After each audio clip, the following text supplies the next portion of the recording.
yo'lda tushunmovchiliklar bo'lmasligi uchun ushbu so'zlarni yodda tuting. Водительские права. Haydovchilik guvohnomasi. Покажите ваши водительские права. Haydovchilik guvohnomangizni ko'rsating. Документы на машину. Mashina hujjatlari. Вот мои документы и страховка.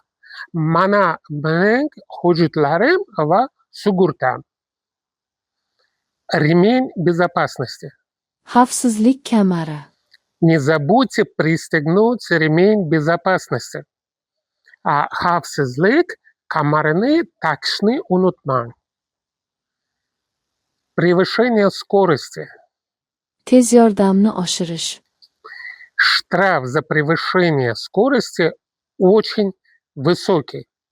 Tezlikni oshirganlik uchun jarima juda baland. Выделенная полоса.